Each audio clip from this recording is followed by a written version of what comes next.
అందరికీ శుభోదయం.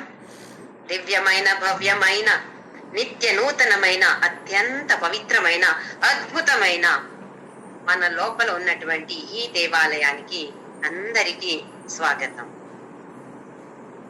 మా గురుగారు పపా స్వామి రామదాస్, అలాగే మా అమ్మ నాన్న, ఇంకా అందరూ సాధు సంతలు అందరికీ నా ప్రణామాలు.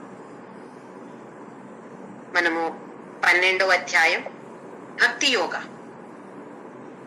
దీని అర్థాన్ని తెలుసుకునే ప్రయత్నం చేస్తున్నాము. భక్తి యోగ అంటే ఏదో ఒక్క సాధన మాత్రమే కాదు, ఏదో ఒక పూజ చేయడము, ఒక ప్రేమంతో పూజ చేయడం ఉండొచ్చు, మాట్లాడటం ఉండొచ్చు, సంభాషణ చేయడం ఉండొచ్చు భగవంతుడితో, ఇది మాత్రమే కాదు. లేదా భజన చేసి కళ్ళలో నీళ్లు వస్తాయి చూడండి, ఆనంద బాష్ప, అది ఒక్క విధంగా భక్తి యోగమే. కానీ అది మాత్రమే కాదు. భక్తి యోగం అంటే అన్ని యోగాలు కలిపి భక్తి యోగం అంటే. దీన్ని 3 విధంగా విభాగించారు: కర్మయోగ, ఉపాసనా యోగ, జ్ఞాన యోగ. ఇవి 3 కలిపితే అది భక్తి యోగం. అందుకే ఈ అధ్యాయం అంటే వేదాలు, 4 వేదాల సారమే వచ్చింది ఈ ఒక్క అధ్యాయంలో. 20 శ్లోకాలు, అందులో కూడా ఫస్ట్ శ్లోకం నుండి 12 శ్లోకం వరకు ఈ విభాగాల గురించి భగవంతుడు వర్ణిస్తాడు. 13వ శ్లోకం నుండి 20 శ్లోకం వరకు, అంటే 8 శ్లోకాల్లో ఎవరు నాకు అత్యంత ప్రియమైన భక్తుడు అని చెప్తాడు. అంటే ఏం క్వాలిఫికేషన్స్ ఉంటే మనము ఆ కేటగిరీలో రావచ్చు. మనకందరికి కూడా భగవంతుడు అంటే ప్రేమమే. ఏదో మనకు అది కావాలి ఇది కావాలని ఉండొచ్చు, అయితే కూడా మనం అందరూ ప్రేమిస్తాం. కానీ భగవంతుడికి మన మీద ఎంత ప్రేమ ఉంది? లేదు, ప్రేమ ఉండొచ్చు, కానీ ప్రియ భక్తుడు, నువ్వే ప్రియ భక్తుడు నాకు అని చెప్తాడా? చెప్పాలంటే మనకు ఏ అర్హతలు ఉండాలి అని దాని గురించి ఎక్స్ప్లెనేషన్ ఇస్తాడు భగవంతుడు 13వ శ్లోకం నుండి 20 శ్లోకం వరకు. అయితే చాలా చిన్న చాప్టర్ ఇది, అధ్యాయం ఇది. 20 శ్లోకాలే. 12 శ్లోకాల్లో కర్మయోగ అంటే ఏంటి, అందులో 2 విభాగాలు. అంటే మనకు పెద్ద పెద్ద మెట్లు ఎక్కలేం మనము. అందరికి కాళ్ళ నొప్పి, మోకాళ్ళ నొప్పి అందరికి ఉంది ఇప్పుడు, అందుకే ఎక్కలేం కదా మనం అందరు కూడా. అది భగవంతుడికి తెలుసు, అందుకే చిన్న చిన్న స్టెప్స్ పెట్టాడు మన కోసం. అంటే భక్తి యోగాన్ని 5 విభాగం చేశారు. కర్మయోగ లెవెల్ 1, కర్మలో యోగా లెవెల్ 2, అలాగే ఉపాసనా యోగా లెవెల్ 1, ఉపాసనా యోగా లెవెల్ 2. జ్ఞాన యోగానికి వేరే వేరే లెవెల్ లేదు, ఒక్క లెవెల్ మాత్రమే ఉంది. మళ్ళీ ఒకసారి చూద్దాము ఇది ఏమేం లెవెల్స్ అంటే ఏంటి అని. First step karma yoga first level, లేదా భక్తి యోగా ఫస్ట్ లెవెల్. దీనికి సకామ కర్మ అని పేరు. మన కోరికల కోసం మనము భగవంతుడిని ప్రార్థిస్తాము, లేదా పూజ చేస్తాము, ఉపాసన చేస్తాము. దేనికి? స్వార్థంగా, మన స్వార్థ కోసం. ఇది నడవాలి, అలా కావాలి, ఇలా ఉండాలి, దానికోసం చేస్తున్నాము. అయితే వేద ఉపనిషత్తు దీన్ని తప్పు అని చెప్పట్లేదు, ఇది కూడా సరియే. కానీ కొంచెం మనము ముందుకు వెళ్ళాలంటే ప్రయత్నం చేయాలి కదా. స్టెప్ ఎక్కామా లేదా అని మనకు తర్వాత తెలుస్తుంది. ఒక్క స్టెప్ అయినా మనం ఎక్కామా లేదా. 5వ స్టెప్ ఏంటి? జ్ఞానయోగం. అక్కడ దాకా ఎక్కలేదు గ్యారంటీ. ఫస్ట్ స్టెప్ అయినా ఎక్కామా లేదా అని మనకు ఈ 12 శ్లోకం తర్వాత తెలుస్తుంది, ఎక్కామా లేదా. అవును, మన స్వార్థానికి, మన కోరికలో తీరడానికి మనము ప్రార్థన చేస్తున్నాము, పూజ చేస్తున్నాము. కానీ అక్కడ కండిషన్ ఉంది. కండిషన్ ఏంటి అక్కడ? సరే నీ స్వార్థానికి చెయ్యి, ఆ ఫలం ఏమొస్తుందో దాని గురించి ఆలోచించొద్దు. అది నాకు వదిలేసి. మనం చేస్తున్నామా?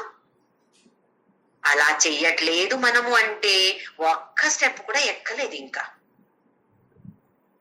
టోటల్ సరెండర్ అంటాం కదా, అది ఉందా? లేదా కర్మ చేసినప్పుడు భగవంతుడా నేను చేశాను,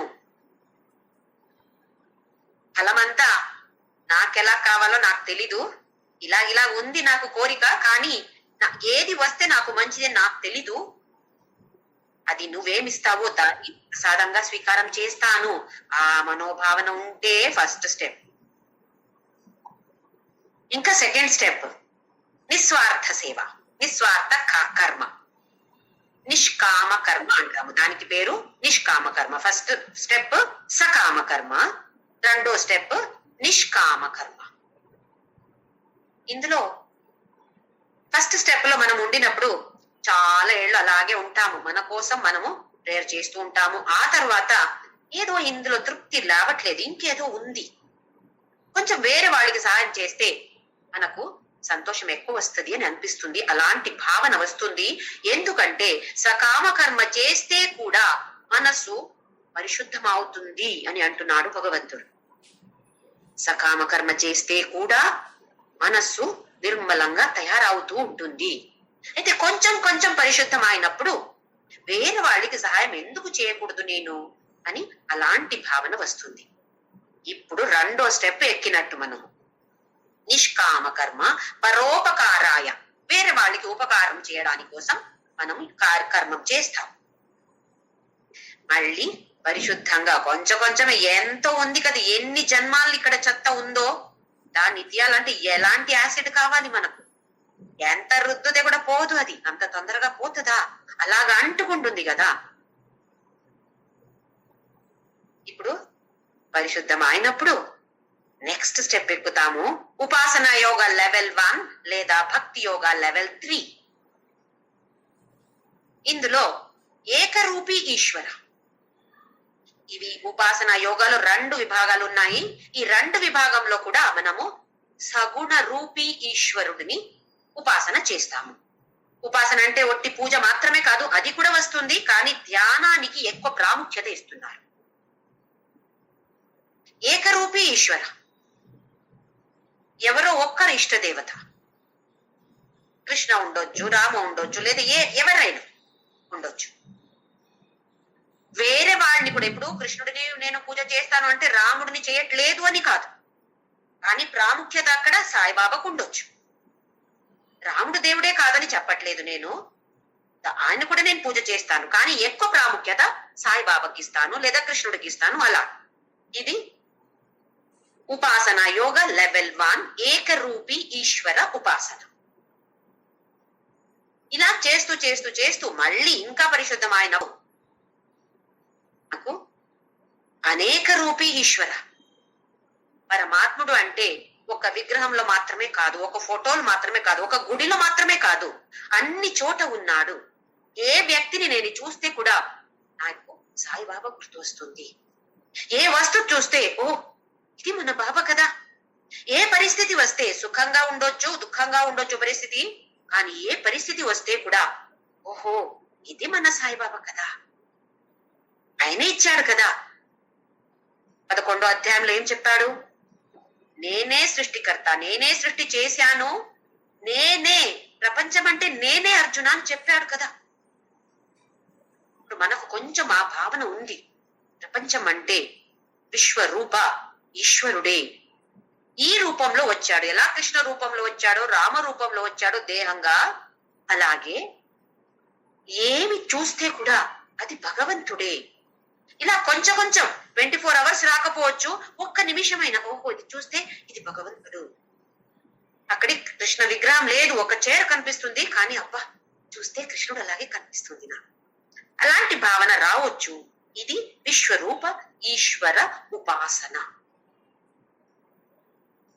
ఇవి 2 కూడా సగుణ ఉపాసన. ఉపాసన యోగంలో వచ్చేది సగుణ ఉపాసన అంటే అవతారం ఎత్తిన భగవంతుడు. రామ, కృష్ణ, సాయిబాబా ఇలాంటి వారు ఎవరు వచ్చారో ఇక్కడ దేహంతో వచ్చాడో దైహికంగా ఇక్కడ వచ్చి ఏమేమో చేసి మళ్ళీ వెనక వెళ్ళిపోయారు. ఎందుకంటే ఎవరైనా జన్మం ఎత్తుదే మృత్యు గ్యారెంటీ, తప్పదు కదా, ఇది మనకు తెలుసు. అయితే ఆ భౌతిక దేహంలో ఎవరికో కనపడొచ్చు, కానీ అందరికీ అక్కడ కనపడట్లేదు. అంటే అతను ఆ దేహంతో లేడు. కృష్ణుడు వచ్చాడు, ఎన్నో సంవత్సరాలు ఉండి ఆ తర్వాత వెనక వెళ్ళిపోయాడు. ఇప్పుడు ఆ దేహంతో లేడు. అంటే మన ముందు లేడు అని కనపడొచ్చు. కొందరికి ధ్యానంలో కనపడవచ్చు, పూజ చేసినప్పుడు కనపడొచ్చు, అది వేరే సంగతి. కానీ ఇక్కడ సగుణ రూపి అంటే ఉపాసన యోగ అంటే ఏకరూపి ఈశ్వర ఉండొచ్చు, అనేక రూపి ఈశ్వర ఉండొచ్చు. ఇవి రెండు కూడా సగుణ ఉపాసన. ఈ 4 స్టెప్ ఎక్కామా ఆ తరువాత మనస్సు పరిశుద్ధంగా అవుతుంది. కొంచెం కొంచెమే మనం అంతే కదా, గ్రాడ్యువల్లీ మనం వెళ్తాం కదా, ఒక్క స్టెప్ వేసుకొని మనం ముందుకు వెళ్తున్నాం కదా. అలా వెళ్ళినప్పుడు మనసు నిర్మలంగా తయారవుతుంది. అప్పుడు నిర్గుణ బ్రహ్మ ఉపాసన. అదేంటి నిర్గుణ బ్రహ్మ ఉపాసన అంటే? ఇక్కడ ఉపాసన అంటే మనకు నిర్గుణ బ్రహ్మ కదా, విగ్రహం లేదు, ఫోటో లేదు. కృష్ణుడు అంటే అక్కడ తులసి మాల వాసన రావట్లేదు, ఫ్లూట్ సౌండ్ వినపడట్లేదు, పీకాక్ ఫెదర్ కనపడట్లేదు, గాజులు వేసుకొని కృష్ణుడు లేడు అక్కడ, మూమెంట్ లేదు, కృష్ణుడు అటు ఇటు వెళ్ళట్లేదు. ఎందుకు? నిర్గుణ కృష్ణ కదా ఇప్పుడు ఇది మనం మాట్లాడేది.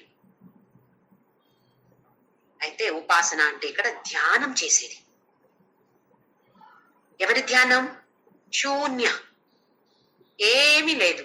లేదా మనం ఎలా ధ్యానం చేస్తాం? ఇప్పుడు ఒక కృష్ణుడు విగ్రహాన్ని చూసి ఇలాగ వేసుకున్నాడు, ఇంకా కళ్ళు మూసుకొని దాన్నే తలుచుకోవడం, దాన్నే ఆలోచన చేయడం. నిర్గుణ బ్రహ్మ అంటే గుణ లేదు, రూపం లేదు, ఆకారం లేదు, దేహం లేదు, నామ లేదు, కృష్ణాని నామ లేదు. మరి ఎంత కష్టం అది. ఇది నిర్గుణ బ్రహ్మ ఉపాసన. ఇది 5వ మెట్లు మనం ఎక్కేది, లాస్ట్ స్టేజ్ ఇది. ఇది దాట్యామా, ఈ మెట్లు ఎక్కామా, ఆ తరువాత మోక్షం అంటున్నాడు భగవంతుడు.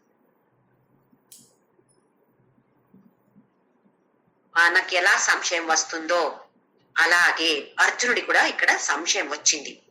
కృష్ణ, ఎవరు శ్రేష్ఠ ఇందులో? ఇప్పుడు సగుణ రూపి ఉపాసన చేసే భక్తుడా లేదా నిర్గుణ బ్రహ్మ ఉపాసన చేసే భక్తుడా? ఎవరు శ్రేష్ఠ ఇందులో అని మనకెలా సంశయం వస్తుందో అలాగే అర్జునుడు కూడా అడిగాడు.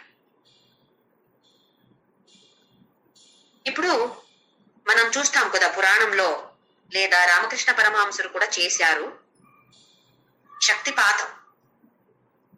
వివేకానంద చిన్నప్పుడు నరేంద్ర అని పేరు ఉండింది, తల ఇలా టచ్ చేస్తే అంత జ్ఞానం ట్రాన్స్ఫర్ అయిందంట. అక్కడ కూడా ఉంటుంది, ఇక్కడ కూడా వచ్చేసింది. మనకు అలాగే ఎవరైనా చేస్తే ఎంత బాగుంటుంది. ఎందుకు ఇంత కష్టం పడాలా, ఎన్ని జన్మాలు ఎత్తాలో, ఎంత కష్టపడాలో. కానీ ఈ కష్టంలో ఎంత ఆనందం ఉంది. ఒక కొంచెం కొంచెం మనం ముందుకు వెళ్తామంటే అబ్బా ఎంత సంతోషం ఇది. భగవంతుడు అలాగే ఇస్తాడు అంటే అర్జునుడికి ఇచ్చేవాడు కదా. ఎంత ప్రియమైన భక్తుడు అర్జునుడు, క్లోజ్ ఫ్రెండ్ వేరే. అది ఎక్కడ చెప్తున్నాడు ఈ భగవద్గీత? యుద్ధ భూమిలో, రణరంగంలో. అర్జున, ఇప్పుడు టైం లేదు అర్జున అవి అన్ని చెప్పడానికి, టచ్ చేస్తాను రా, నీ తల టచ్ చేసి నీకు అన్ని జ్ఞానం వచ్చినట్టు చేస్తాను నేను అని చెప్పొచ్చు కదా కృష్ణుడికి. అంత మహిమాన్వితుడు కదా, ఎందుకు చేయలేదు? విశ్వరూప దర్శన చూడాలి అని కోరిక ముందు పెట్టినప్పుడు తీసుకో అని ఏమిచ్చాడు? దివ్య చక్షు ఇచ్చేసి అర్జునుడు ఎలా కృష్ణ అని అనంగానే మళ్ళీ తీసుకున్నాడు. కొంతసేపే ఉండింది. అయితే ఇలాంటి శక్తిపాతమాన్ని జనరల్గా జరగదు, మన అలాంటి వాళ్ళకి జరగదు. అది సాధన చెయ్యాలి, కష్టపడాలి, అలాగే ముందుకు వెళ్ళాలి, తెలుసుకొని ముందుకు వెళ్ళాలి. జ్ఞానం అవసరమే. జ్ఞానం లేదు అంటే మోక్ష లేదు అంటుంది వేద, ఉపనిషత్తు, భగవద్గీత. అక్కడ దాకా వెళ్లాల్సిందే, తప్పదు. ఉదాహరణ ఇచ్చాను, మీకు కాఫీ కావాలా, కప్పు కావాలా అని అడిగితే జ్యోతికి కొంచెం ఏదో అయింది, పిచ్చెక్కింది. కాఫీ కావాలా, కప్పు కావాలా అని అడుగుతుంది అని అంటాం కదా. రెండు కావాలి. కాఫీ కావాలి, కాఫీ పోయడానికి మనకు ఒక కప్పు కావాలి. అలాగే సగుణ ఉపాసన కావాలి. అది లేదు అంటే నిర్గుణ ఉపాసన చెయ్యలేము. ఇక్కడ ప్రేమం నిండి సగుణ ఉపాసన చేసి చేసి ప్రేమం నిండినప్పుడు ఆ లెవెల్కి వస్తాం. ఎలా ఒక చిన్న అబ్బాయికి నువ్వు ఫస్ట్ స్టాండర్డ్ వెళ్తావా లేదా పిహెచ్డి జాయిన్ అవుతావా నువ్వు అని అడిగితే దీనికి అర్థం లేదు కదా. లేదా ఒక ఫిఫ్త్ స్టాండర్డ్ అబ్బాయి దగ్గర వెళ్ళి నేను పిహెచ్డి చేస్తున్నాను రా, నువ్వు చూడు ఏంటి 5వ క్లాసు చదువుతున్నావు నువ్వు అని అంటామా? లేదు, అది కూడా అవసరమే కదా. మనం కూడా 5th స్టాండర్డ్ 6th స్టాండర్డ్ చదివి కదా పిహెచ్డికి వచ్చాం. ఇది సగుణ ఉపాసన లేదా నిర్గుణ ఉపాసన రాదు. మళ్ళీ కొందరికి స్టార్టింగ్ బర్త్ నుంచి ఉంటుంది కదా ధ్యానం చేసే పద్ధతి, అలవాటు ఉంటుంది, ప్రాక్టీస్ ఉంటుంది. ఎంత ఈజీగా కూర్చుంటారు. నరేంద్రుడు ఎలా కూర్చున్నాడు? చిన్నప్పుడే ధ్యానానికి కూర్చుంటే పాము వస్తే కూడా తెలియలేదు. ఎలా వచ్చింది? గత జన్మది అది. పోయిన జన్మలు మనం ఏమేం చేస్తున్నాము, ఏమేం వాసన మోసుకొని వచ్చాము, దాని ప్రకారమే మనము ఇప్పుడు నడుస్తున్నాం. ప్రైమరీ, సెకండరీ ఇవి అన్ని ఎలా కావాలో అలాగే భగవద్గీత చెప్తుంది. First level, second level, third level, fourth level, fifth level అన్ని కావాలి. ఇది ఎక్కలేదు అంటే మోక్ష లేదు. అలాగే అర్జునుడు అడిగినప్పుడు భగవంతుడు 2వ శ్లోకంలో ఏం చెప్పాడు? ఎవరు సగుణ ఉపాసన చేస్తున్నారో నా మీద మనసు పెట్టి మనం చేసినట్టు ఊరికే పూజ చేస్తే అది మనం శ్రేష్ఠ యోగి అని చెప్పట్లేదు కృష్ణుడు. మయ్యావేశ్య మనోయేమా నిత్యయుక్త ఉపాసతే శ్రద్ధయా పరయోపేతాః తేమే యుక్త తమామతాః అన్నాడు. శ్రద్ధయా, మయ్యావేశ్య, నాలో మనసు పెట్టాలి, నిత్య చెయ్యాలి, ఉపాసన చెయ్యాలి. ఊరికే ఆరతి చేయడం, అభిషేకం చేయడం, అర్చన చేయడం పూజ కాదు.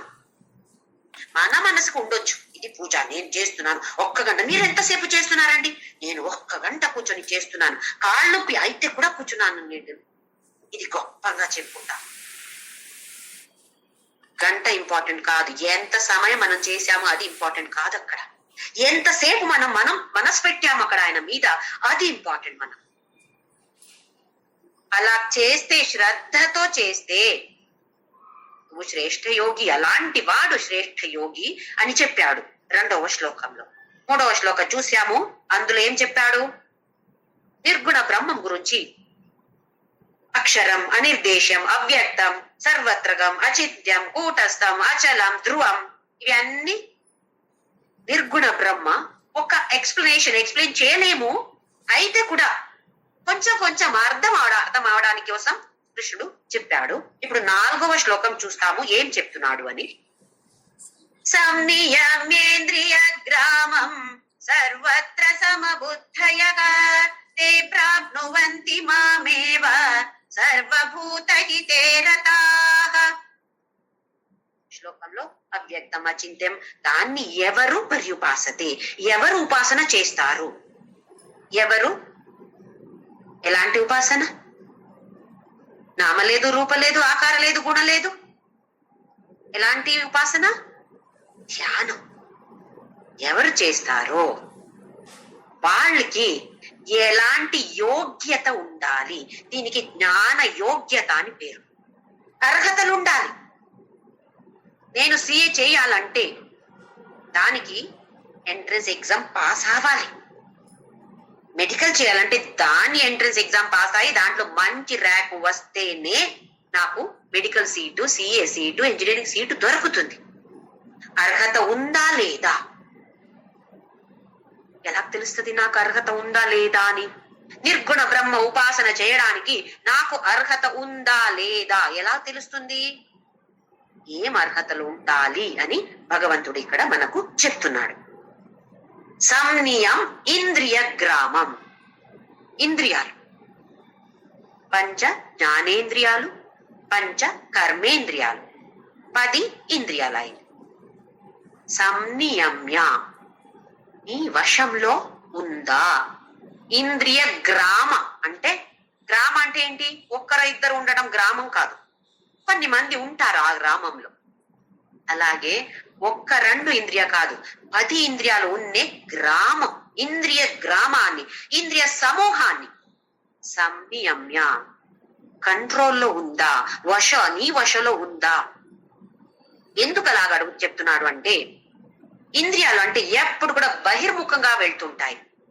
నాకు అక్కడ ఏం కనిపిస్తుంది, ఏం వినపడుతుంది, బయట ఏం వాసన వస్తుంది అంటే బాహ్య ప్రపంచం నుండి ఏమే మనము గ్రహించగలుగుతామో దాని గురించి దానికి మనం ఇంపార్టెన్స్ ఇస్తున్నాము. లోపల ఏం నడుస్తుంది? లోపల చూడగలుగుతున్నామా? చూడటం అంటే లోపల నా హృదయం ఎలాగుంది, నా లంగ్స్ ఎలాగుంది అని కాదు. నా లోపల ఏం నడుస్తుంది, నా మనసులో ఏం నడుస్తుంది, ఎందుకు ఇలా కోపం వస్తుంది నాకు, ఆలోచించే విమర్శన చేసే శక్తి ఉందా? మనం ఏం చేస్తున్నాము? వాళ్ళెందుకు కోపపడాలి నా మీద, ఎందుకు అరవాలి?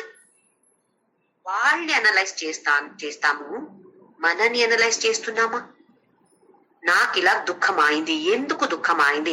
నాకు చాలా సంతోషంగా ఉంది, ఎందుకు చాలా సంతోషంగా ఉంది? నాకు కోపం వస్తుంది, ఎందుకు కోపం, ఎందుకు అసూయ?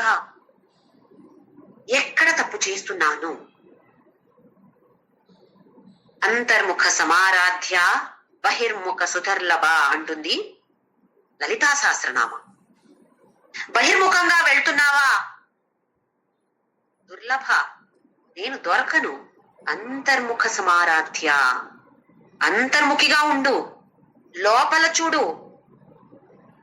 మన భగవాన్ రమణ మహర్షి కూడా ఇదే చెప్పారు కదా, నువ్వెవరు? హూ యామ్ ఐ, నేనెవరు, ఎక్కడి నుంచి వచ్చాను, ఎక్కడికి వెళ్తున్నాను, ఏం చేస్తున్నాను, దేని కోసం వచ్చాను నేను ఇక్కడికి, ఇది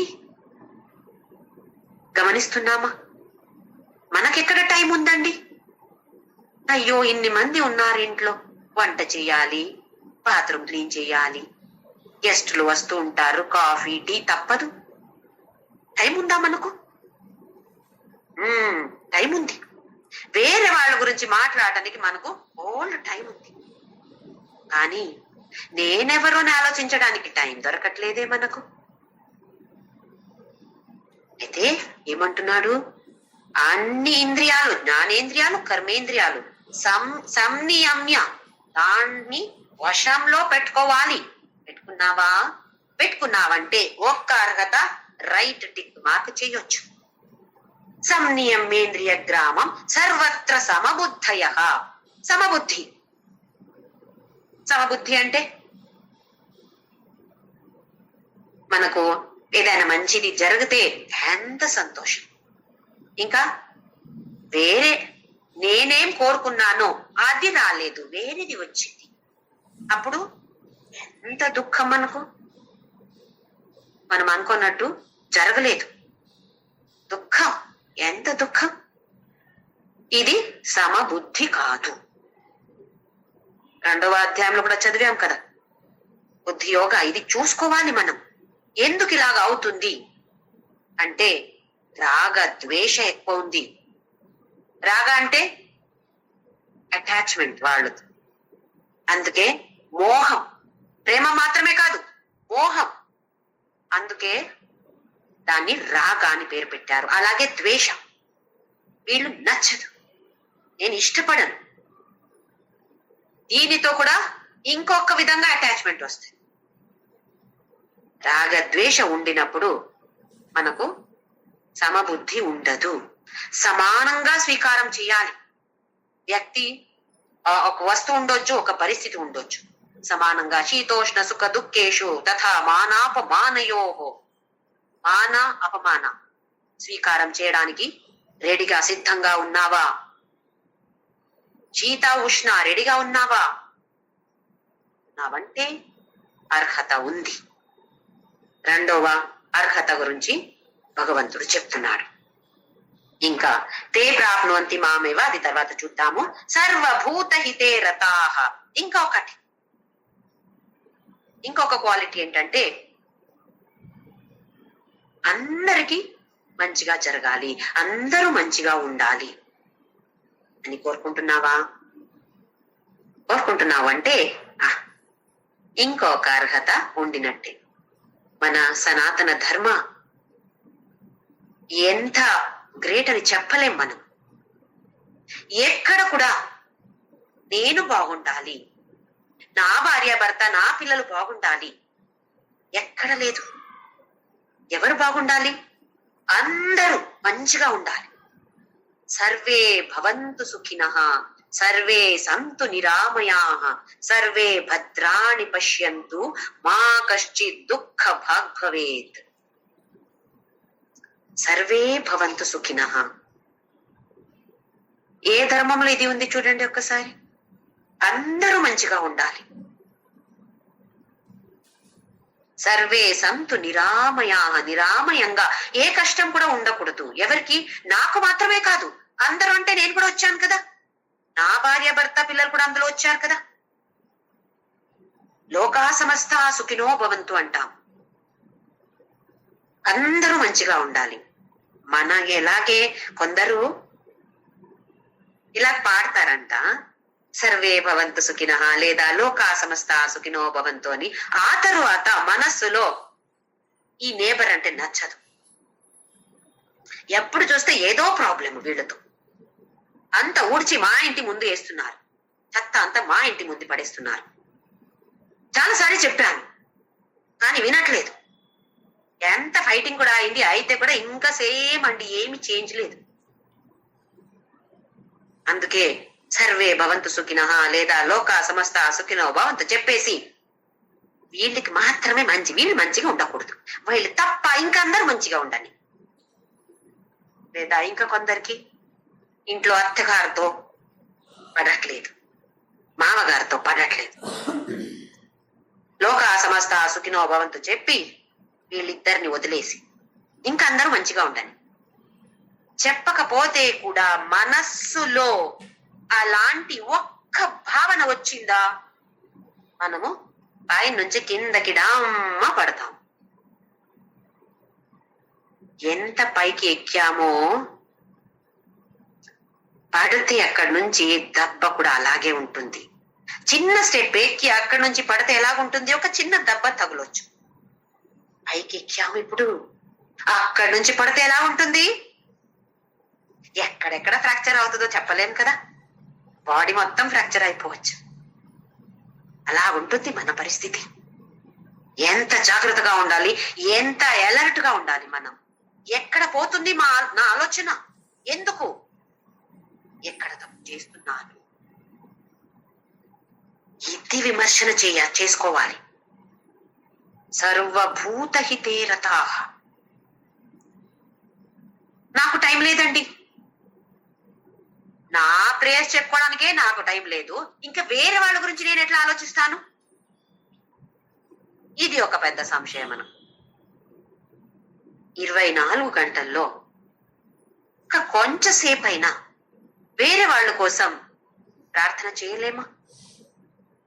ఒక్క 2 నిమిషాలు 5 నిమిషాలు ఎంతసేపు అయినా కళ్ళు మూసుకొని అందరూ బాగుండని, ప్రాణి పక్షులు కూడా చెట్టులు కూడా అందరూ మంచిగా ఉండాలి అని ఒక్క ప్రార్థన చేయలేమా మనం? మన కోసం ఎంతో ప్రార్థన చేస్తూ ఉంటాం, అది కావాలి ఇది కావాలి అని. వేరే వాళ్ళ కోసం కొంచెం సేపైనా మనం చేయలేమా? అలా మనం చేస్తే భగవంతుడు హాహా, నువ్వు వేరే వాళ్ళ కోసం చేస్తావా, నీకు ఇంకా మంచిగా నేను చేస్తాను అంటాడు. ఎందుకంటే నిస్వార్థంగా వేరే వాళ్ళ కోసం మనం ప్రార్థన చేసినప్పుడు అది భగవంతుడికి చాలా నచ్చుతుంది. అయితే కొంచెంసేపు అయినా, ప్రతిరోజు ఒక్క 2 minutes అయినా కూర్చొని ఇది వస్తే ఇది చెప్పడం ఇంపార్టెంట్ కాదు, ఆ భావన రావడం ఇంపార్టెంట్. మనం అందరూ మంచిగా ఉండని, ఎవరికి కష్టం రాకూడదు, భగవంతుడా ఎవరికి కష్టం ఇవ్వకూడదు, ఎవరికి దుఃఖం రాకూడదు. సర్వే సంతు నిరామయ సర్వే భద్రాని పశ్యంతు, అందరూ కూడా మంచిదే చూడని. సర్వే భద్ర అంటే చాలా మంచిది, దాన్ని చూడని. మనం ఎలా ఉన్నాము? ఎవరైనా మంచి వాళ్ళు ఉంటే కూడా వాళ్ళల్లో ఏమి తప్పు ఉందో దాన్ని వెతుకుతాం కదా. వదిలేసి మనము కూడా వేరే వాళ్ళల్లో మంచిదే చూడాలి, అలా జరగాలి. వేరే వాళ్ళు కూడా అన్ని చోట మంచిదే చూడని. మా కష్టే దుఃఖ భాగ్ భవేత్, ఎవరికి దుఃఖం రాకూడదు భగవంతా. ఇది ప్రార్థన చేయగలుగుతామా? ఒక్క నిమిషం, 24 గంటల్లో ఒక్క నిమిషం రోజు ఇది ఒక ప్రాక్టీస్ చేద్దాం. అలాగే మా ఆనందాశ్రమంలో మాతాజీ కృష్ణబాయి అని ఉండేవారు. బాబా రామదాస్ అంటాను కదా, ఆయన డిసైపుల్ ఆవిడే. ఏం చెప్పారు అంటే, డివోటీస్ కి అందరూ కూడా విశ్వశాంతి కోసం, లోక కళ్యాణ కోసం నామ జప చేయాలి. ఏ నామమైనా, రామ చెప్పొచ్చు, ఓం నమ శివాయ, ఓం శ్రీరామ్, జయరామ్, జయ జయరామ్, లేదా విష్ణు సహస్రనామ, లలితా సమయం, ఏదైనా పర్లేదు చెప్పి ఆ కౌంట్ ఏముందో అది ఆశ్రమానికి పంపించాలి, ప్రతి నెల పంపించాలి అని అందరితో రిక్వెస్ట్ చేశారు. చాలా ఏళ్ళ అయింది మొదలుపెట్టి, ఎన్నో కోట్లు నడుస్తుంది అది. అయితే మా చుట్టాల దగ్గర, ఫ్రెండ్స్ దగ్గర మా అమ్మ అందరితో అడిగి తీసుకొని ఆ లెక్క మొత్తం అమ్మ పంపించేదా ఆశ్రమానికి. అమ్మ చనిపోయిన తర్వాత ఆ సేవాన్ని తీసుకున్నాను. అయితే అందరితో నా రిక్వెస్ట్ ఏంటంటే, అందరూ కూడా రోజు మీరు విష్ణు సహస్రనామ చెప్తారు అంటే 1000 కౌంట్ తీసుకోవచ్చు. దానికి లలితా సహస్రనామం ఒక్కసారి చెప్పారా 1000 కౌంట్, ఎందుకంటే అందులో 1000 నామాలు ఉన్నాయి. ఇంకా ఏ నామమైనా మీకు ఇష్టమైన నామం చెప్పి దాని లెక్క కౌంట్ చేసి నాకు దయచేసి అందరూ ప్రతి నెల పంపించాలండి. నా రిక్వెస్ట్ ఇది. ఎంత ఎంత మీరు చేయగలుగుతారో అంత. కొందరు చూడండి 10 లక్షల దాకా పంపిస్తారు నాకు, కొందరు 1000, 2000, ఎంత మీరు చేయగలుగుతారో అంత. గుర్తు పెట్టుకోండి, ఇది విశ్వ శాంతి కోసం, లోక కళ్యాణం కోసం మనం చేస్తున్నాం. ఒక చిన్న సేవ మన వల్ల ఏమవుతుంది అని అనుకోవద్దు. నామ అంటే చాలా చాలా పవర్ఫుల్. అది మనం ఆ భావనతో పాడితే, చెప్తే ఇంకా పవర్ఫుల్ అవుతుంది. నాకు టైం లేదండి, కూర్చొని కౌంట్ చేయలేను, అవసరం లేదు. ఒక్క రోజు 5 నిమిషాలు మీరు కూర్చొని లెక్క చేయండి, ఎంత చేయగలుగుతున్నాను నేను 5 నిమిషంలో. అలాగే వంట చేసినప్పుడు ఒక అరగంట వంట చేశాను, అందులో కంటిన్యూస్ గా పాడాను, కానీ నేను 30 నిమిషాలు పాడానో లేదా చెప్పానో లేదా తెలీదు. ఒక్క 10 నిమిషం అయినా లెక్కం తీసుకోవచ్చు. అందరితో రిక్వెస్ట్ చేస్తున్నాను, దయచేసి అందరూ ఇలాంటి నామం చేసి, ఇంకా మీరు ఫ్రెండ్స్ ఎవరైనా వేరే వాళ్ళు కూడా చేసే వాళ్ళు ఉంటే, ఇష్టం ఉంటే, దేనికి ఇది ఒక చిన్న సేవ చేసే ఇంట్రెస్ట్ ఉంటే వాళ్ళకి కూడా చెప్పండి. వాళ్ళ కౌంట్ మీరు తీసుకొని నాకు ప్రతి నెల ఫస్ట్ వారంలో పంపిస్తే, నేను ఎండ్ ఆఫ్ ద వీక్, నేను ఫస్ట్ వీక్ లో ఆనందాశ్రమానికి పంపిస్తున్నాను. ఇది నేను చేసే ఒక్క సేవ. అయితే మీరు కూడా ఆ సేవలో పార్టిసిపేట్ చేయాలంటే దయచేసి కొంచెమైన నామం చెప్పి దాన్ని కౌంట్ నాకు దయచేసి పంపించండి. సర్వభూత హితే రతాః, ఇది ఒక్క అర్హత మనకు రావడానికి మనము ఒక్క అడుగు పెడుతున్నాం. ఇలాంటి భావన మనకు వస్తే ఏమవుతుందంట, తే ప్రాప్నువంతి మామేవ. అర్జున, అలాంటి వాడు నన్నే చేరుకుంటాడు. ఎవరు? ఈ అర్హతలు ఉండాలి, ఇంకా అచింత్య అవన్నీ చెప్పాడు కదా. అలాంటి నిర్గుణ బ్రహ్ముడిని ఎవరు పర్యుపాసతే, ఎవరు ఉపాసన చేస్తారో అలాంటి వాడు నన్నే చేరుకుంటాడు. రెండవ శ్లోకంలో ఏం చెప్పాడు? ఎవరు సగుణ ఉపాసన చేస్తారో అతను శ్రేష్ఠ యోగి అని నా అభిప్రాయం అర్జున అని చెప్పాడు. ఇప్పుడు 4వ శ్లోకంలో ఏం చెప్తున్నాడు? ఎవరు నిర్గుణ బ్రహ్ముడిని ఉపాసన చేస్తారో అతను నన్నే చేరుకుంటాడు. చూడండి, అయితే శ్రేష్ఠ యోగి కూడా ఉండాలి, మనకు భగవంతుడి దగ్గర ఉండాలి లేదా కావాలి. తే ప్రాప్నువంతి మాకేవ, ఇంకా వేరేం ఫలం రాదు, నన్నే చేరుకుంటారు. ఇంకేం కావాలి మనం? కానీ నెక్స్ట్ శ్లోకం, ఇప్పుడు 5వ శ్లోకం. క్లేశోధికతరస్తేషాం అవ్యక్తాసక్త చేతసాం అవ్యక్తా హి గతిర్దుఃఖం దేహవద్భిరవాప్యతే. 4, 5 ఈ 3 శ్లోకంలో 5వ మెట్లు గురించి చెప్తున్నాడు. అంటే నిర్గుణ బ్రహ్మ ఉపాసన గురించి చెప్తున్నాడు. అర్జున, ఇవన్నీ చెప్పాను, కానీ క్లేశ అధికతర, భయంకర కష్టం ఇది, చాలా విపరీత కష్టం ఇది. ఏది? అవ్యక్తాసక్త చేతసాం. అవ్యక్త అంటే ఈ భూమిలో రాలేదు, అవ్యక్తంగా ఉన్నటువంటి శక్తి అంటే నిర్గుణ బ్రహ్మ. ఆసక్త చేతసాం, ఎవరికి మనసు ఇందులో ఆసక్తి ఉందో, నిర్గుణ బ్రహ్మ ఉపాసనంలో ఆసక్తి ఉందో అలాంటి వాడికి అధికతర క్లేశం, చాలా చాలా కష్టం ఇది. అవ్యక్తాహి గతిర్ దుఃఖం దేహవద్భిరవాప్యతే. ఎందుకు కష్టం ఇది అంటే, మనమందరూ దేహ అభిమాన ఉన్నటువంటి వాళ్ళు. దేహ అంటే నేను, జ్యోతి అంటే ఎవరు? ఈ దేహ. ఇప్పుడు భగవద్గీత చదివాము, మనకు తెలుసు నేను అంటే ఈ దేహం కాదు అని. కానీ అనుభవానికి వస్తుందా మనకు? ఇవాళ ఏ చీర కట్టుకోవాలి? ఎందుకు? దేహ బుద్ధి కదా అది. ఏ చైన్ వేసుకోవాలి? ఓ పౌడర్ కొంచెం తక్కువ అయింది. ఎందుకు? దేహ బుద్ధి, దేహ అభిమాన. నేను మంచిగా కనపడాలి. నేను అంటే ఏది అక్కడ? నా దేహం కదా. నేను రిటైర్ అయిన తర్వాత నన్ను ఎవరు చూసుకుంటారు? పిల్లలు చూసుకుంటారో లేదో, అయితే బ్యాంక్ బ్యాలెన్స్ ఎక్కువ కావాలి. ఎందుకు? నా దేహాన్ని ఎవరు చూసుకుంటారు? నా ఆరోగ్యం, నా దేహ ఆరోగ్యం కదా. ఇల్లు, పెద్ద ఇల్లు కావాలి. ఎందుకో? ఆ దేహం అక్కడ ఉండాలి కదా, భద్రత కావాలి కదా, 4 గోడ కావాలి కదా, సెక్యూరిటీ కావాలి. దేనికి? దేహానికి.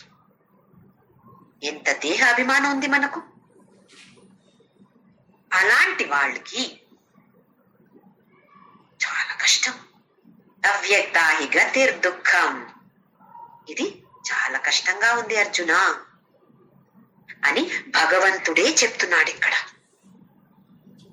అయితే మనకు కూడా కష్టం అనిపిస్తుంది కదా, కొందరికి ఈజీగా ఉండొచ్చు, చాలా ఎక్కువ మందికి 99.9% కి జనాలకి కష్టం అంట ఇది నిర్గుణ బ్రహ్మ ఉపాసన. భగవంతుడే చెప్పినప్పుడు తర్వాత మనకేంటి అక్కడ? పర్లేదు, 5వ మెట్లు ఎక్కలేను అంటే పర్లేదు, అక్కడ జ్ఞాన యోగ. 5వ మెట్లు అంటే జ్ఞాన యోగ, చాలా కష్టం అది. జ్ఞాన యోగ అంటే శ్రవణ మనన నిధి ధ్యాసన. వినడం అంటే తీసుకోవడం, చదవడం కూడా ఉండొచ్చు, ఏదైనా. మనన, దాని గురించి మళ్ళీ మళ్ళీ మళ్ళీ ఒక క్లాసు వింటే అర్థమవుతుంది. ఆ తర్వాత ఏం చెప్పారు మర్చిపోతాం కదా. ఒక్క పాయింట్ అయినా దాంట్లో తీసుకొని, అవునా అలాగుండాలి, అవును ఎందుకు ఇలాగుండాలి, ఇలా ఉండకపోతే ఏమవుతుంది, ఇలాంటి మనకు సంశయాల్ని దూరం చేయాలి. ఏమేం సంశయాలు వస్తాయో దాన్ని వేరే ఎవరికి తెలుసో వాళ్ళతో మనం కనుక్కోవచ్చు. ఆ తరువాత నిధి ధ్యాసన ఆచరించాలి. మన జీవితంలో అది ఆచరణకి రావాలి. ఎంత కష్టం ఇది. ఒక్క నడిచే కృష్ణుడు లేడు, ఒక్క విగ్రహం లేదు, ఒక్క ఫోటో లేదు. కానీ శ్రవణ మనన నిధి ధ్యాసన చేయాలంటే అంత ఈజీయా? కాదు కదా. కానీ ఆది శంకరాచార్య కూడా ఆత్మబోధంలో చెప్తారు, జ్ఞానం అవసరమే. అది లేదు అంటే మోక్ష లేదు. వేరే అన్ని ఉండొచ్చు, ఈ కోరిక అన్ని తీరొచ్చు. నాకు ఇంతే చాలు, సరే అక్కడ ఉండొచ్చు. 5వ మెట్లు దాకా వచ్చే అవసరమే లేదు. కానీ మోక్షం కావాలా? లక్ష్యం ఏంటి? గమ్యం ఏది? మోక్షమా?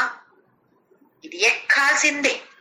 ఇది లేదు అంటే, ఎక్కలేదు అంటే మోక్ష లేదు. మనకు ఒక రూమ్ లో చీకటి ఉంది అనుకోండి, చీకటిగా ఉంది. ఏం చేయాలి? ఒక దీపం వెలిగించాలి. ఆ దీపం తీసుకువస్తే వెలిగిస్తే అప్పుడు చీకటి ఉంటుందా? లేదు. అయితే మనకు తెలుసు చీకటి పోవాలంటే ఏం చేయాలి, మనకు తెలుసు. ఇప్పుడు నేను అక్కడ వెళ్ళి ఆ డార్క్ రూమ్ కి వెళ్ళి, ఎక్కడ చీకటిగా ఉందో ఆ రూమ్ కి వెళ్ళి ఊడుస్తాను, చీకటి పోతుందా? వేదేదో పని చేస్తాను, చీకటి పోతుందా? లేదు కదా. చీకటిగా ఉండకూడదు అంటే అక్కడ ఒక లైట్ తీసుకురావాలి, దీపం వెలిగించాలి. అలాగే మోక్షం కావాలంటే జ్ఞానం ఇది లేదు అంటే, జ్ఞాన యోగ లేదు అంటే మోక్షం రాదు అంటున్నారు. వేద అంటుంది, ఉపనిషత్తు ఉంటుంది, భగవద్గీత అంటుంది, ఆది శంకరాచార్యులు చెప్తున్నారు, అందరూ అలాగే అంటున్నారు. అయితే మనము కూడా చూద్దాం ఎక్కడ మనం ఉన్నామో. ఇది అయితే చాలా కష్టం అని నువ్వే అన్నావు కదా కృష్ణ. అయితే నేనైతే ఇక్కడ దాకా అయితే ఎక్కలేదు. అవునా? సరే చూద్దాం, ఇంకా ఒక్క స్టెప్ దిగి అది ఏంటో చూద్దాం. అయితే భగవంతుడు ఇప్పుడు ఒక్క స్టెప్ కింద దిగుతున్నాడు. అంటే 4వ స్టెప్ గురించి చెప్పబోతున్నాడు. 6, 7, 8 ఇవి 3 శ్లోకంలో కూడా 4వ స్టెప్ గురించి వర్ణిస్తాడు. ఏమది 4వ స్టెప్ అంటే? విశ్వరూప ఈశ్వర ఉపాసన, సగుణ ఉపాసన. నిర్గుణ ఉపాసన కాదు. నిర్గుణ ఉపాసన ఒక్క లెవెల్ మాత్రమే, 5వ మెట్లు మాత్రమే. ఇప్పుడు 4వ స్టెప్ అంటే చూసాం కదా, భక్తి యోగ 4వ స్టెప్ అంటే ఉపాసన యోగ 2వ స్టెప్. విశ్వరూప ఈశ్వర ఉపాసన చూద్దాం ఏమంటున్నాడు అని. ఏతు సర్వాణి కర్మాణి మయి సన్యస్య మత్పరాః యోగేన మాం ధ్యాయంత ఉపే. ఇందులో ఏం చెప్తున్నాడు అంటే, సర్వని కర్మాణి, అన్ని కర్మ. అయ్యో నా కర్మ అన్నాం కదా, ఆ కర్మ కాదు. మనం ఏమేం చేస్తున్నామో అన్ని యాక్షన్స్, దాన్ని మయి సన్యస్య మత్పరాః, నాలోనే దృష్టి పెట్టి, నాలోనే మనసు పెట్టి, సన్యస్య నా కోసం సన్యాసం చెయ్యి. అంటే ఆరెంజ్ డ్రెస్ వేసుకొని రావాలా? కర్మ చేసినప్పుడు అంత ఆరెంజ్ డ్రెస్ వేసుకొని రావాలా? సన్యాస అన్నారు కదా. సన్యాస అంటే తలగుండు చేయడం, ఆరెంజ్ డ్రెస్ వేసుకోవడం కాదు. మనం ఏమేం చేస్తున్నామో దాన్ని అర్పణ చేయడం. అర్పణ చేయడం అంటే ఏంటి? మన ప్రైమ్ మినిస్టర్ వచ్చారు, ఒక పెద్ద బ్రిడ్జో ఏదో ఉండింది, దాన్ని లోకార్పణ చేసేది వాళ్ళ పెద్ద ఫంక్షన్.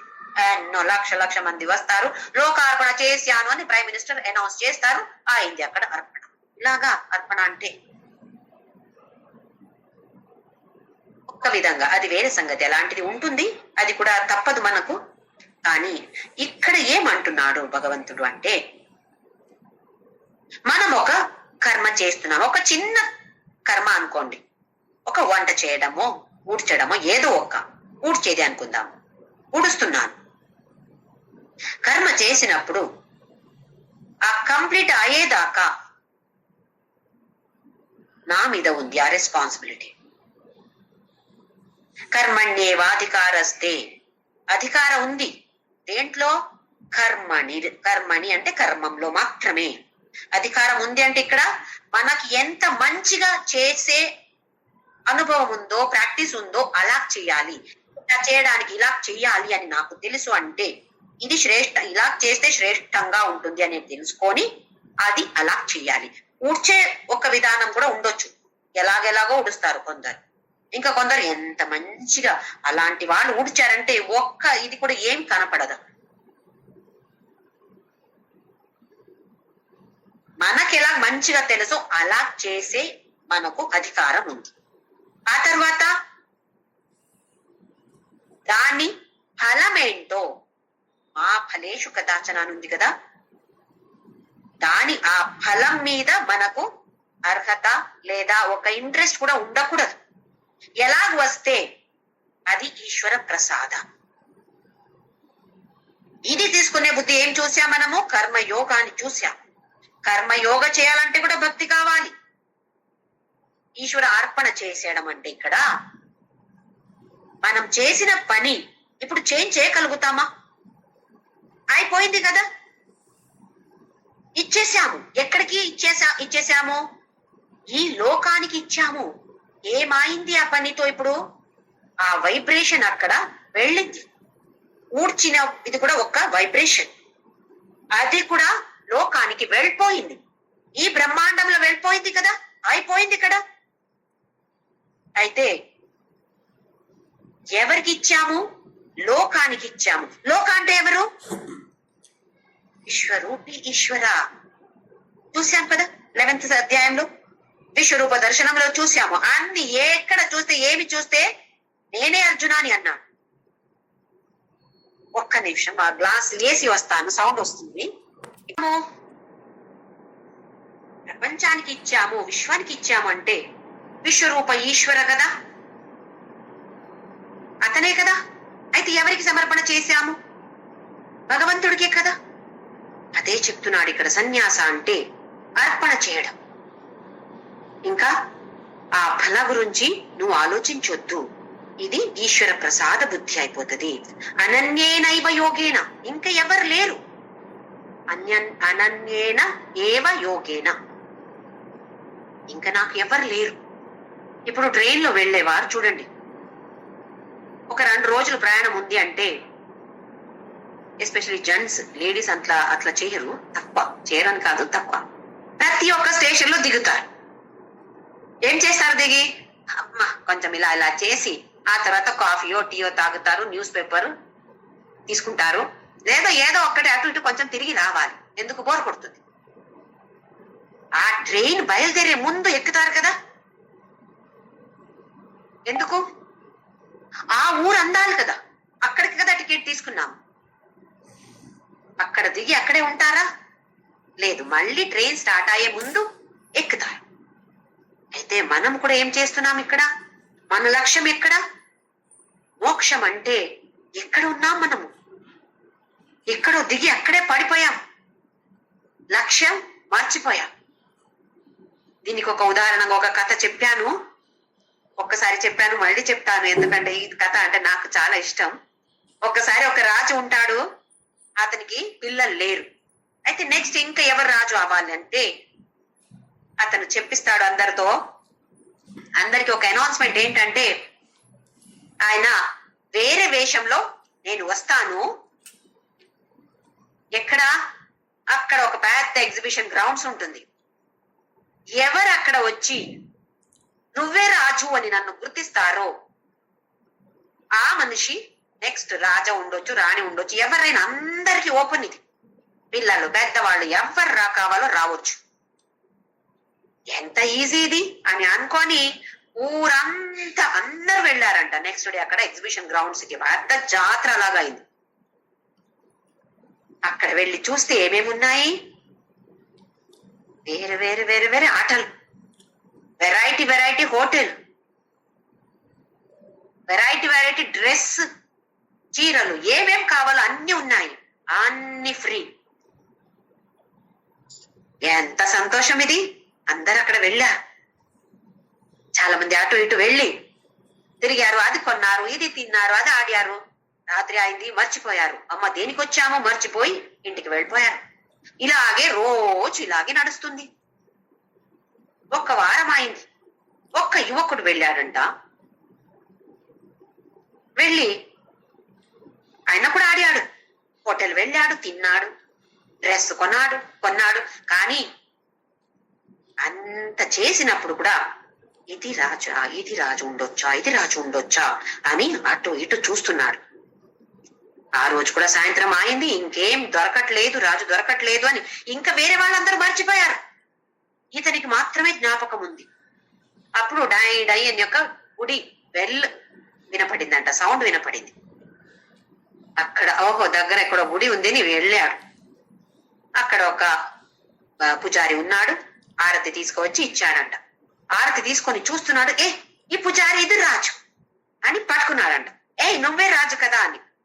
అవును నేనే రాజు అని చెప్పి, సరే నువ్వే నెక్స్ట్ రాజు అని అనౌన్స్ చేశాడు. వింటే మనకు కూడా అనిపిస్తుంది కదా, ఛీ అందరు ఎందుకు ఇలా చేశారు, ఎంత ఈజీగా ఉండింది ఈ గేమ్. మనం కూడా ఇలాగే ఉన్నాం కదా. మన లక్ష్యం ఏంటి? మోక్షం. కానీ ఎక్కడ ఉన్నాము, ఏం చేస్తున్నాము? ఈ సంసారంలో దిగి అంతా మర్చిపోయాం. ఏమంటున్నాడు ఇక్కడ? నువ్వు 4వ స్టెప్ లో ఉన్నావా? అనన్యేనైవ యోగేన మాం ధ్యాయంత ఉపాసతే. నన్నే ధ్యానం చేసి ఎవరు ఉపాసన చేస్తున్నారో, ఇంకా కంటిన్యూషన్, తేషామహం సముద్ధర్త మృత్యు సంసార సాగరాత్ భవామి న చిరాత్ పార్థ మయ్యావేషిత చేతసాం. తేషాం అలాంటి వాడిని అహం సముద్ధర్త నేను ఉద్ధారం చేస్తాను. ఎక్కడి నుండి? మృత్యు సంసార సాగరాత్. ఈ సంసార అనేది మృత్యు సాగర, జన్మ మృత్యు సాగర. ఇది అంటే ఎన్ని అలలున్నాయి చూడండి. ఏమవుతుంది అలా? వస్తుంది పోతుంది, వస్తుంది పోతుంది. అలాగే కదా మనం కూడా వస్తాము, వెనక వెళ్తాము, మళ్ళీ వస్తాము, మళ్ళీ వెళ్తాము. జన్మ మృత్యు ఇదే నడుస్తుంది. ఇక్కడి నుండి నేను ఉద్ధారం చేస్తాను. ఎవరిని? ఏ సర్వాణి కర్మాణి మయి సన్యస్య మత్పరాహ అనన్యేనైవ యోగేన మాం ధ్యాయంత ఉపాసతే. ఎవరు చేస్తారో అలాంటి వాడిని నేను ఉద్ధారం చేస్తాను. భవామి న చిరాత్ పార్థ మయ్యావేషిత చేతసాం. మయి ఆవేశిత చేతసాం. నాలోనే మనసు ఉంటే అలాంటి వాడిని నేను ఉద్ధారం చేస్తాను. ఎప్పుడు? నా చిరాత్ పార్థ. పార్థ చిర అంటే చిరంజీవి, ఎప్పటికీ ఉండేవాడు చిరంజీవి. చిర అంటే చాలా సేపు. నా చిర చాలాసేపు లేదు, కొంచెమే. ఎంత కొంచెం అంటే ఎంత? ఎన్ని రోజులు, ఎన్ని నెలలు, ఎన్ని సంవత్సరాలు, ఎన్ని జన్మాలు? అది చెప్పలేదు, అది భగవంతుడు చెప్పలేదు. కానీ నేను ఉద్ధారం చేస్తాను, తొందరగా చేస్తాను. తొందరగా అంటే ఎప్పుడు అని భగవంతుడు వర్ణించలేదు. కానీ ఇది 4వ స్టెప్. ఇంకా ఒక శ్లోకం ఉంది 4వ స్టెప్ గురించి. మయ్యేవ మనాధత్స్వ మయి బుద్ధిం నివేశయ నివసిష్యసి మయ్యేవ అత ఊర్ధ్వం న సంశయః. మయి ఏవ మన ఆధత్స్వ. ఆధత్స్వ అంటే ఫిక్స్ చేయడం. నాలోనే మనస్సు పెట్టి, ఫోకస్ చేసి, ఫిక్స్ చేసి, మై బుద్ధిం నివేశయ నాలోనే బుద్ధిని కూడా పెట్టి. ఎందుకు మనసు బుద్ధి ఇలాగంటున్నాడు? మనకు కూడా మనసు ఒక్కొక్కసారి ఒప్పుకుంటుంది, అవును కరెక్ట్, ఇలా చెప్పింది కరెక్ట్ కదా. కానీ బుద్ధి ఆలోచిస్తుంది, అవునా అలాగా కాదు కదా, ఇలా కదా అని ఆలోచించి కాదు. మనసు ఒప్పుకుంటే కూడా బుద్ధి ఒప్పుకోదు అంత తొందరగా. అయితే బుద్ధిని కూడా నివేశయ నాలోనే పెట్టాలి. మనసు మాత్రమే కాదు అర్జున, బుద్ధి కూడా నాలోనే పెట్టితే ఎప్పుడు బుద్ధిని పెట్టగలుగుతాము? బుద్ధికి కన్విన్స్ అవ్వాలి, కరెక్ట్, ఇలా చెప్పింది కరెక్ట్ కదా అని ఎప్పుడు బుద్ధికి తెలుస్తుందో అప్పుడు బుద్ధి కూడా భగవంతుడి మీద దృష్టి పెడుతుంది. లేదంటే సంశయాల మీద సంశయం మీద సంశయం వస్తుంది. బుద్ధి పెట్టాలి. బుద్ధి పెట్టాలంటే సత్సంగ వినాలి, లేదా మంచి పుస్తకాలు చదవాలి. ఎలాంటి పుస్తకాలు చదువుతున్నాం మనం? ఎలాంటి టీవీ సీరియల్స్ చూస్తున్నాం మనము? ఎక్కడెక్కడ ఇంట్లో ఏమి జగడాలు నడుస్తున్నాయో అలాంటిది చూస్తున్నాం, అలాంటి బుక్స్ చదువుతున్నాం. ఏమన్నా ఉందా అందులో తత్వం మనకు నేర్చుకోవడానికి? అలాంటిది ఉంటే అలాంటిది నేర్చుకోవాలి. అప్పుడు బుద్ధికి తెలుస్తుంది, కరెక్ట్, మనస్సు మాత్రమే కాదు బుద్ధి కూడా అక్కడ ఆయన మీద నివసిష్యసి మయ్యేవ. ఒక్కసారి తెలిసింది అంటే అక్కడే ఉంటుందా బుద్ధి మనస్సు? మళ్ళీ అటు ఇటు తిరుగుతూ ఉంటుంది కదా. అందుకే అంటున్నాడు నివసిష్యసి మయి ఏవ, నాలోనే ఉండాలి. అలా ఉంటే ఊర్ధ్వం న సంశయగా, ఊర్ధ్వం అంటే ఇంకా ఈ తర్వాత, ఇక్కడి నుంచి తర్వాత నేను ఉద్ధారం చేస్తాను, దీనికి సంశయమే లేదు. అంటే ఉద్ధారం అంటే ఏం చేస్తున్నాడు? 4వ స్టెప్ నుండి 5వ స్టెప్పులకి మనల్ని తీసుకువెళ్తున్నాడు. అంటే నిర్గుణ బ్రహ్మ ఉపాసన. ఇది గుర్తు పెట్టుకోవాలి. 4వ స్టెప్ నుండి డైరెక్ట్ ఇలాగే జంప్ చేయలేం. 5వ స్టెప్ ఎక్కాల్సిందే. ఎక్కడ వస్తే కూడా మనం ఫస్ట్ స్టెప్ లో ఉంటే కూడా అక్కడి నుండి కూడా చెప్తారు, నేను పైకి తీసుకువెళ్తాను, మోక్షం ఇస్తాను నీకు అని. ఎట్లా? 2వ స్టెప్, 3వ స్టెప్, 4వ స్టెప్ అన్ని వెళ్ళిన తర్వాతనే ఇది మాత్రం గుర్తు పెట్టుకోవాలి. ఫస్ట్ నుండి డైరెక్ట్ మోక్షం లేదు, సెకండ్ నుండి లేదు, 3వ నుండి లేదు, 4వ నుండి లేదు. 5వ స్టెప్ ఎక్కాల్సిందే. ఎక్కిన తర్వాతనే మోక్షం. దానికి అర్హత ఉందా లేదా? అర్హతలు ఏంటో చెప్పాడు. మనము ఎవరైనా ఒక 19 years వాళ్ళని గర్ల్స్ బాయ్స్ చూశాను, మాట్లాడాను అనుకోండి. ఏం చేస్తున్నావు నాన్న నువ్వు? నేను బిఎస్సి చేస్తున్నానండి. అవునా? ఏం చేయాలి నీకు తర్వాత? లక్ష్యం ఏంటి? నీ గోల్ ఏంటి? అంటే నేను సిఏ అవ్వాలండి, చార్టర్డ్ అకౌంట్ అవ్వాలని ఉంది. కానీ ఇప్పుడు ఏం చేస్తున్నావు? బిఎస్సి. కామర్స్ తీసుకోవాల్సింది కదా నువ్వు. ఇది తీసుకున్నానండి, కానీ ఇప్పుడు నాకు సిఏ చేయాలి. ఇలాగే ఉన్నామా మనము కూడా? అది చేయాల్సింది ఇది చేస్తున్నాం. ఎక్కడ ఉండాలో, దానికి ఏమి కావాలో అది చేయాలి. కానీ ఇంకా ఏమేమేమేమో చేస్తున్నాం. ఎందుకు? జ్ఞానం లేదు, ఏం చేయాలో తెలీదు. అందుకే ఏం చేయాలో దాన్ని తెలుసుకొని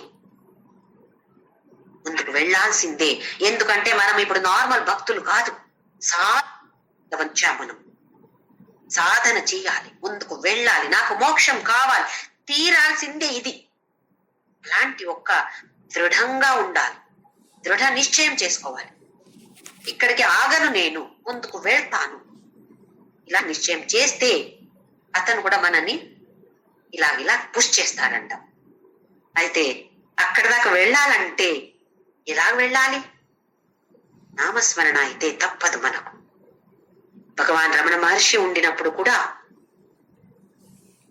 నిర్గుణ బ్రహ్మ ఉపాసన చేసేవారు. రోజు పొద్దున వేద పారాయణ జరిగేది. ఎవరికి వేద పారాయణ? ఆయన నిర్గుణ బ్రహ్మ ఉపాసకుడు కదా, ఎందుకు కావాలి? చెప్పినట్టు నిర్గుణ బ్రహ్మ ఉపాసన అంటే ఇవి అన్ని కాదు అని, వద్దు అని చెప్పరు. అందరికీ ఇది కూడా కావాలి కదా. ఏ లెవెల్లో ఏమేం కావాలో అవి చేయాల్సిందే కదా. అయితే మనకందరికీ నామస్మరణ డెఫినెట్ గా మనల్ని మోక్ష దాకా తీసుకువెళ్తుంది. తేషాం సతతి భజతాం ప్రీతి పూర్వకం దదామితే బుద్ధి యోగం. ఏన చెప్పాడు 10 విభూతి యోగంలో. భజన చేస్తున్నావా, నామస్మరణ చేస్తున్నావా, నీకు ఇలాంటి బుద్ధి యోగం నేనిస్తాను అర్జున. ఇచ్చేవాడు అతనే కదా. అయితే మనం ఎందుకు నామస్మరణ చేయకూడదు?